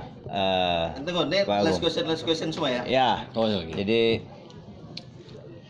saya punya kepentingan juga mungkin terhadap umrah ini, dan saya punya harapan besar kepada umrah karena background saya sebagai lawyer. Umrah punya prodi hukum yang saat ini masih masuk di FISIP. Nah, sekarang saya mau tanyakan apa upaya untuk mendorong prodi hukum ini untuk menjadi fakultas yang mandiri sehingga betul-betul bisa menghasilkan lulusan sarjana hukum yang kita harapkan juga nanti dia bisa berkompetisi dan mengambil bagian daripada masyarakat, karena di Kepri ini banyak sekali kebutuhan akan SDM dari bidang hukum itu sendiri, dan harapan kami juga tadi seperti di Satu Gurindam tadi, visinya itu bisa berkolaborasi dengan pihak lain juga, dan kita harapkan dari kalangan profesional seperti lawyer, notaris, jaksa, hakim itu juga bisa memberikan kontribusi terhadap pengembangan di prodi FISIP ini untuk menjadi, khususnya untuk di prodi hukumnya ini untuk menjadi fakultas. Ya. Sudah sejak 2 tahun kita sebenarnya mencoba mengusulkan prodi hukum menjadi ada fakultas hukum ya. Tapi saat itu dari kementerian memang ada moratorium untuk pembentukan fakultas hukum sehingga memang masih terganjal. Hanya tadi di awal saya singgung tentang jati diri maritim ya. Dan ini saya propose kemarin dalam rapat pimpinan kepada termasuk ada dekan FISIP juga dan teman-teman FISIP. Kenapa nggak kita bikin namanya Fakultas Hukum dan Sosial Humaniora Maritim? Dan itu ada di Jepang ya, di beberapa perguruan tinggi bahkan mereka dicampur antara fakultas hukum dan ekonomi gitu kan, itu bisa saja di mix gitu kan. Toh dalam prakteknya prodi hukum lah yang menghasilkan sarjana-sarjana hukum ya kan, fakultasnya apapun itu sebenarnya nggak terlalu menjadi tadi untuk brandingnya saja kalau fakultasnya. Dan sempat ada diskusi lah, kami udah juga maritim kok Pak Agung dari dulu meskipun hukum gitu ya memang, tapi ini pilihan kepada bapak ibu sekalian lah mau seperti apa brandingnya dari FISIP dengan di Fakultas Hukum dan Sosial Humaniora Maritim berbeda. Nah, tinggal internalnya nanti seperti apa kan gitu. Ya. Nah, jadi dari sisi itunya ya memang lagi saya bilang seperti di awal sangat tergantung dari keputusan Senat ya, keputusan bersama kita bahwa ingin kemana diarahkan. Tapi saya kasih alternatif dan semuanya tetap akan punya ruhnya akan kemaritiman pastinya. Hanya yang alternatif ketiga yang dipropos terakhir itu memang secara penamaan pun sudah banyak maritimnya. Jadi sehingga orang akan lihat ini memang harus maritim. Bahkan di tahun 2016 para petuanya Menteri Pendidikan dulu dengan Ristek Dikti juga sudah bahkan menawarkan fakultas itu cuma 2 atau 3 maksimal. Fakultas Ilmu Sosial, Fakultas Ilmu Eksakta, dan Fakultas Ilmu Humaniora. Bahkan disuruh merger semua itu. Yang tadinya ilmu eksakta, bahwa Fakultas Teknik itu salah satu sempat dalam diwacanakan dan di seluruh perguruan tinggi di bawah Kementerian Pendidikan dan Kebudayaan. Waktu itu di bawah Ristek Dikti. Betul yang tadi Mas Alfian bilang, dan kita punya potensi competitive advantage-nya adalah karena distingsi ya.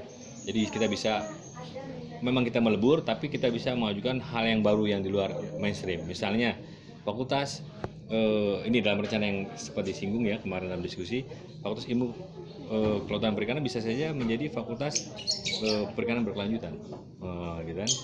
Karena ada SDG kan adalah isu dunia yang harus kita juga sambungkan ya. Atau misalnya fakultas sains kebumian dan oceanografi. Nah, jadi namanya memang sudah tidak lagi mainstream, tapi berbau kemaritiman. Ini yang memang kita coba propose ya, tapi memang lagi-lagi ini memang masih panjang perjalanannya. Hanya dalam 6 bulan ini sudah akan ketahuan bahwa kita mau kemana. Mau tetap seperti yang sekarang, hanya dalamnya saja yang kita perkuat, atau mau pakai namanya berubah. Yang mohon doanya yang terbaik saja nanti buat umrah. Baik, mungkin sebelum kita akhiri, tadi kita masih berutang, Pak Rektor masih berutang. Dan masih ada sesi tanya terakhir. Oh ya, oke. Kang Agus, Hengki, Ya. masing-masing memberikan pertanyaan satu, dan pertanyaan itu apapun bentuk pertanyaannya Wajib dijawab. Narasumber menjawab. Onde.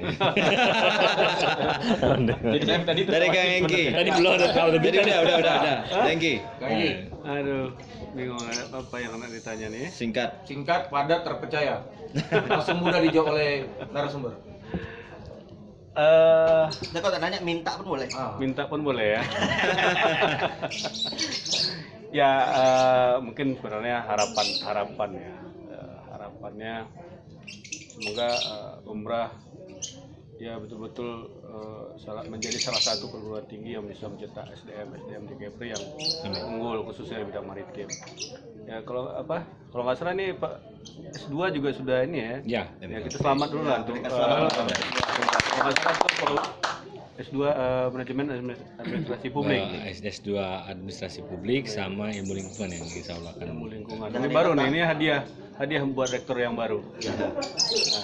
Nah, ya harapan saya mungkin itu harapan saja. Kalau pertanyaan mungkin Sudah terangkum semua. sudah terangkum semua. Sudah Ya. terjawab Dengan semua. harapan dan mudah-mudahan umrah menjadi salah satu perguruan tinggi negeri di Kepri yang mampu mencetak SDM yang unggul di bidang maritim. Karena potensi kita nih luar biasa di sini.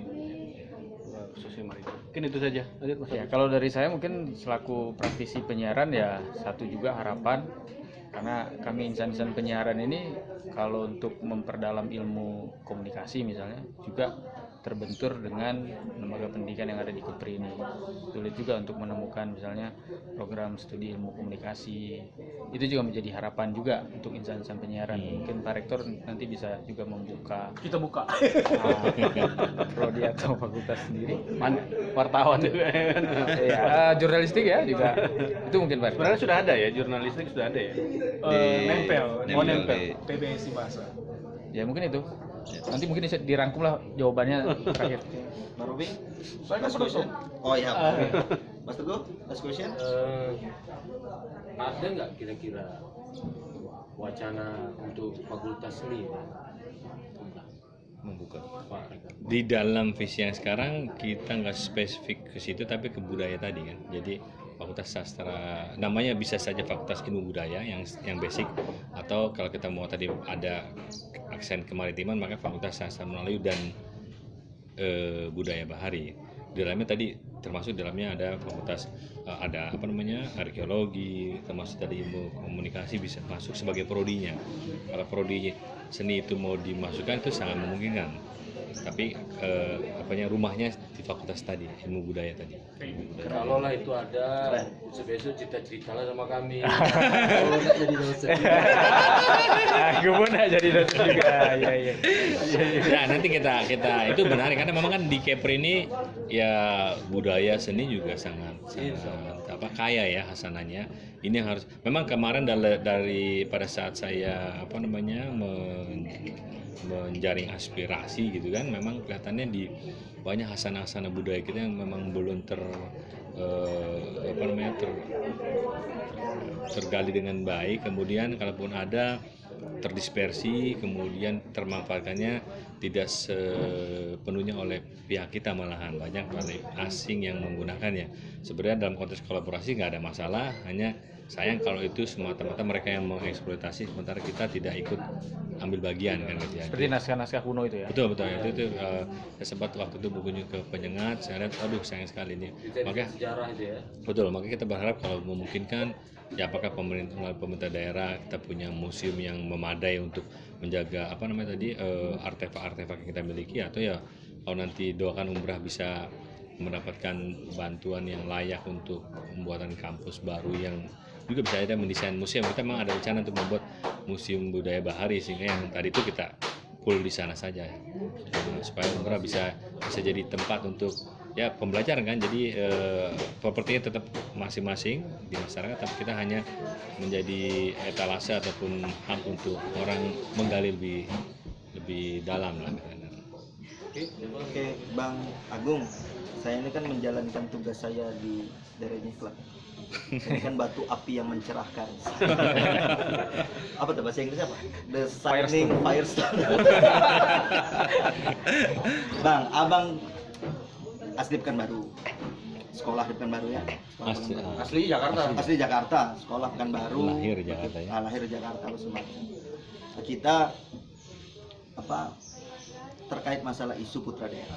Walaupun saya memahami, tapi ini patut diluruskan bahwa pendidikan itu kan memang global.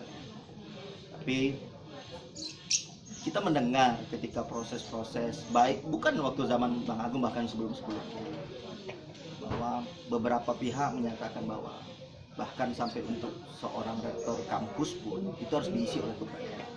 Karena putra daerah kita mampu kok. Kenapa kita harus orang luar?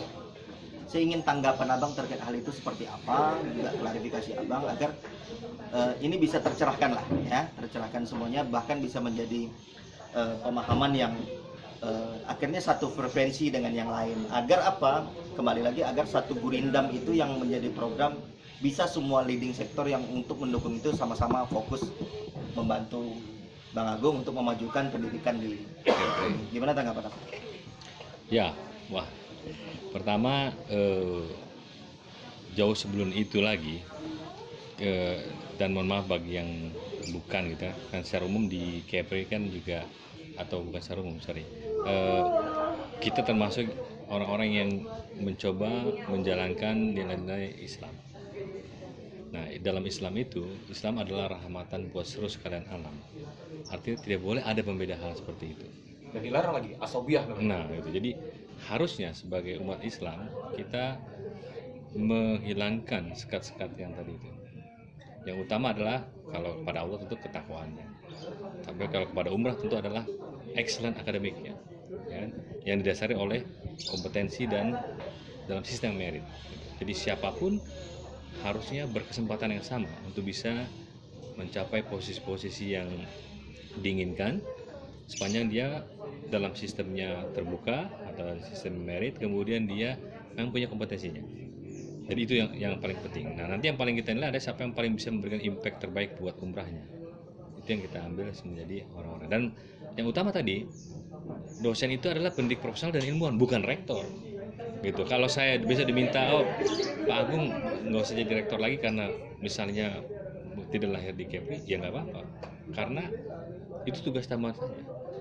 Itu bukan suatu hal yang apa namanya ya, artinya itu adalah amanah gitu. Ketika itu dipercaya, maka kita akan menyiapkan segala sesuatu, energi kita, sumber daya kita, dukungan dari keluarga, dari masyarakat, semuanya untuk bisa mengarahkan pada itu. Tapi bukan berarti itu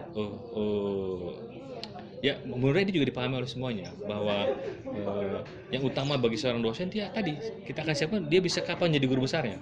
Nah, itu yang utama dari seorang dosen. Jadi tadi Mas Alfiandri saya akan tanya, dan sekarang semua dosen diminta gitu, menyiapkan Anda, kan kalau dosen itu ada levelnya dari tenaga pengajar, kemudian dia jadi asisten ahli, jadi lektor kepala, guru besar. Ini setiap orang itu harus menyiapkan program. Saya mau naik satu level itu perlunya apa?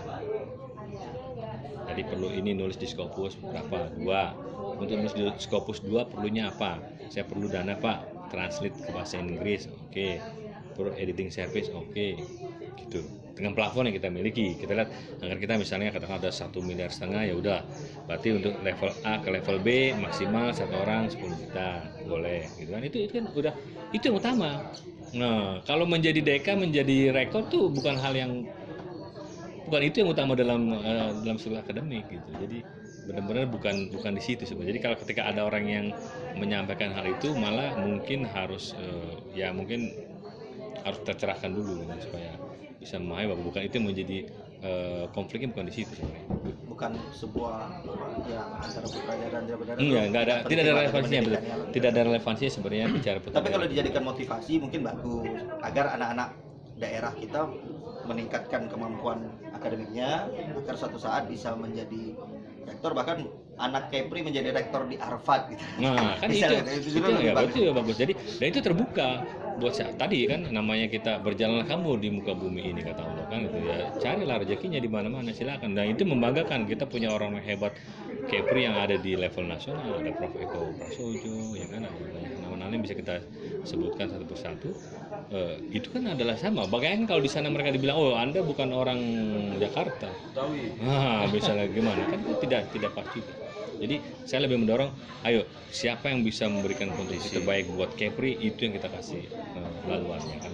Jadi itu yang bahwa kalau memang ada mekanisme pemilihan ya silahkan dipilih yang bukan itu, kalau memang dasar pemilihannya adalah lebih kepada isu-isu etnis dan sebagainya. Tapi aturan juga tidak membatasi hal itu. Oke, dengar tuh untuk yang isu-isu rektor harus putra daerah sudah dicerahkan tadi oleh rektornya langsung ya, bahwa hal itu tidak punya korelasi terkait majunya pendidikan di Umrah ya. Kalau untuk yang sektor-sektor yang lain harus penting putra daerah nanti kita bahas nih. Bapak Guam. Oke. Sebentar, ini tapi menarik dulu sebelum saya ini karena ini menarik sekali. Dan saya sering sampaikan berkali-kali juga bahwa meskipun tadi katakanlah misalnya memang saya bukan lahir di Kepri, tapi Kepri adalah cinta pertama saya dalam dunia profesional. Asik. Kenapa itu? Dalam pepatah Prancis, on revient toujours à son premier amour. Orang akan kembali pada cinta pertamanya. Jadi waktu saya dari SMA memilih program studi ilmu kelautan di UNRI, itu yang menarik saya adalah Kepri-nya. Jadi pada saya baca sebagai pembaca peta nih kan, saya lihat Kepulauan Riau terbentang dari mulai Selat Malaka sampai ke Natuna sana, gitu kan? Dan ada di bagian tengah Sumatera ini juga bagian daripada Provinsi Riau saat itu. Sehingga saya berpikir bahwa belajar ilmu kelautan itu harus di provinsi di jantungnya yang seperti ini. Nah, jadi itu tidak bisa dihindari. Kepulauan Riau itu memang masih ingat saya tulisannya di peta seperti apa. Makanya saya pilih dari 6 universitas yang punya ilmu kelautan saat itu di Indonesia. Ada UNRI, ada IPB, ada Undip di barat ya, di timur ada Unsrat, Unhas dan Unpati. Saya pilih di UNRI. Karena tadi Kepulauan Riau juga strategis di tengah-tengah ASEAN dan itu saya jadi pilihan utama saya. Lalu kemudian saya juga melakukan riset saya itu di Kepulauan Riau. Jadi saya meneliti tentang terumbu karang, kontaminasi logam berat di dalam terumbu karang tahun 97 saya riset S1. Bayangkan dari Pekanbaru saya bawa kompresor alas selam semua sampai ke Batam. Jadi banyak orang yang belum tahu dasarnya Batam, saya udah pernah juga menyelaminya gitu. Kemudian saya juga ikut kita bantu penelitian dosen di Lingga, Senayan dan sebagainya. Jadi memang sejak dulu saya memang pengennya di sini sebenarnya. Saya ingat pada saat saya masih kuliah saat itu ya saya bersama teman-teman ya yang ingin dalam pergerakan mahasiswa dalam konteks ini adalah meminta supaya UNRI itu kelautannya pindah dan pindahnya ke Tanjung Pinang. Bahkan kita udah punya tempat spesifik saat itu, Dompak, Mapur ya. Tempatnya Dompak atau Pulau Mapur, bayangkan saja. Jadi udah, dan alhamdulillah kita sudah punya Universitas Maritim Raja Laji yang di Pulau Dompak. Ini memang udah benar-benar mimpi itu jadi kenyataan. Kalau begitu Bang Daka tidak diragukan lagi kecintaan Pak Agung terhadap Kepri. Cuma sedih, anak Jakarta nyadar, kita nggak sadar. Kita sendiri di sini. Ini yang harus jadi pemicu bagi kita masyarakat asli tempatan untuk bisa berkompetisi.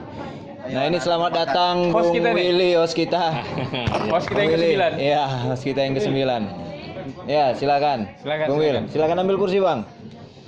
Ya, sebelum ditutup nanti kita akan melihat performan dari Pak Rektor yang basicnya tadi di underground. Ya, seorang personil underground yang saat ini bisa menjadi pimpinan tertinggi di Umrah. Nah, ini satu prestasi luar biasa, jadi tidak sia-sia tadi. Jangan khawatir anak-anak underground untuk meraih posisi apapun seperti itu. Wah, ya. Kita saksikan setelah ini Pak Rektor untuk membawakan mahasiswa yang hobi musik underground di kampus senang sih. Wah, ini senang sekali. Sebelum nanti ditutup oleh sebelum ditutup ya? ya. Ini tugas menyimpulkan yang Menyimpulkan sudah diskusi kita. Oke. Nah, sebelum kesimpulannya saya bacakan, mau dipilih dulu nih mana? Mau dengarkan musiknya dulu atau baca kesimpulan? Kalau bahasa musik itu nanti menjadi penutup ending saja. Oh, Ya. gitu. Baiklah. Baiklah para petonya sekalian. Ya, hasil diskusi kita pada pertemuan sesi kali ini, saya punya tugas untuk menyampaikan pesan-pesan utama dari Juru simpul kita. Lama pramuka deh. Ya namanya bukan kebetulan ya. Di kita namanya juru simpul. Jadi simpul. Jadi makin tiap hari di Derenya Club ini banyak istilah-istilah. Istilah baru. Istilah baru. Petonye apa tuh? Penonton merenye. Macam-macam model lah kasih.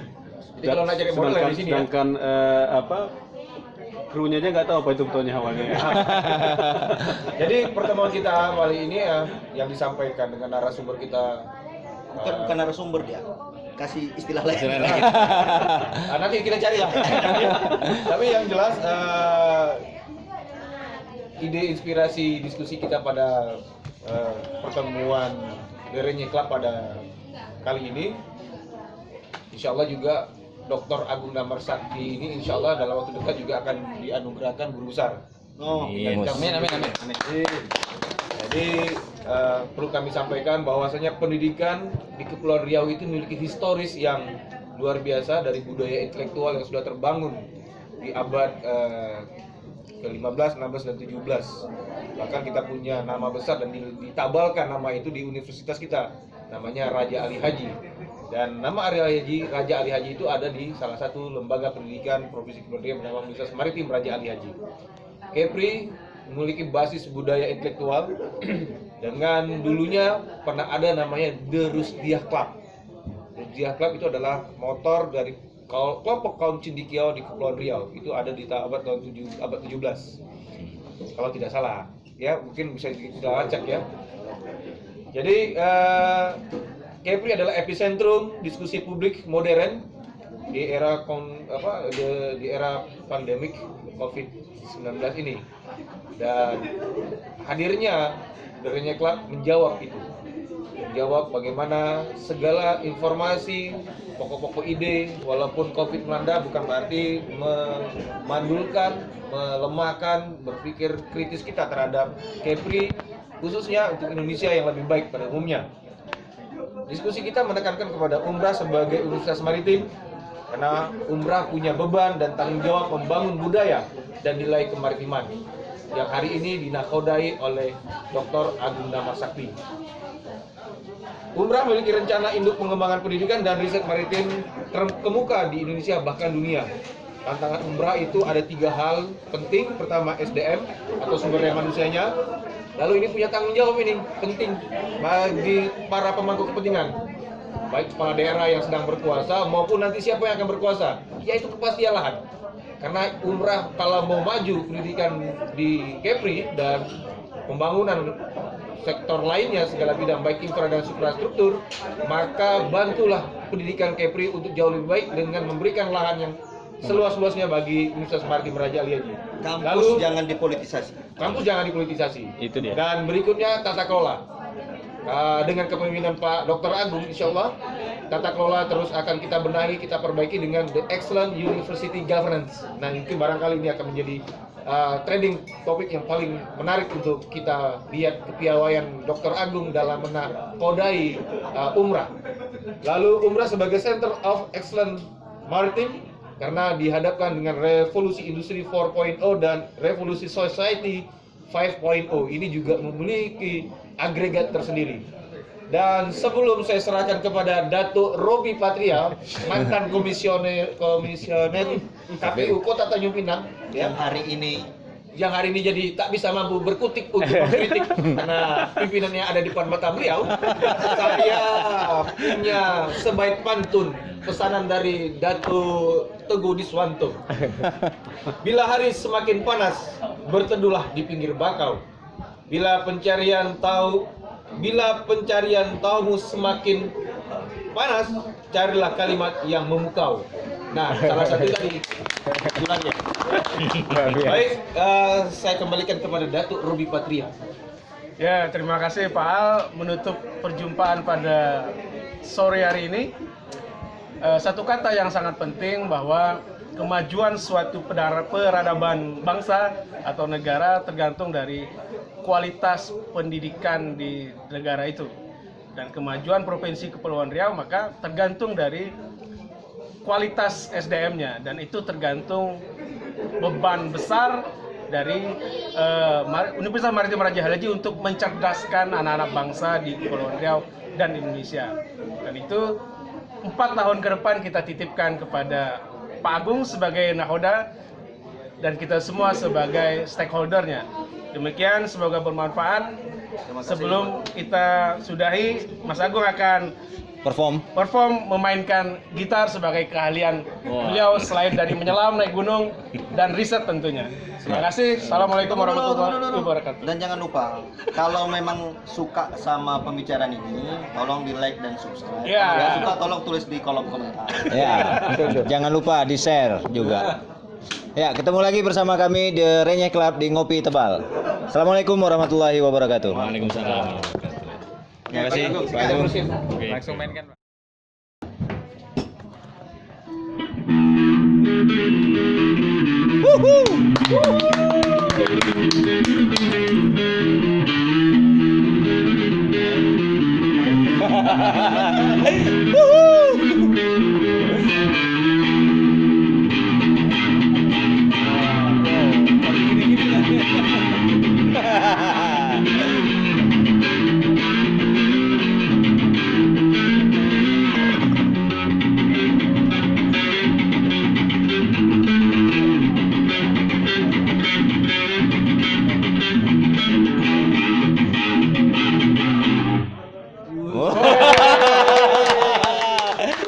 Itu baru sedikit itu. Nggak ada yang rambutnya panjang.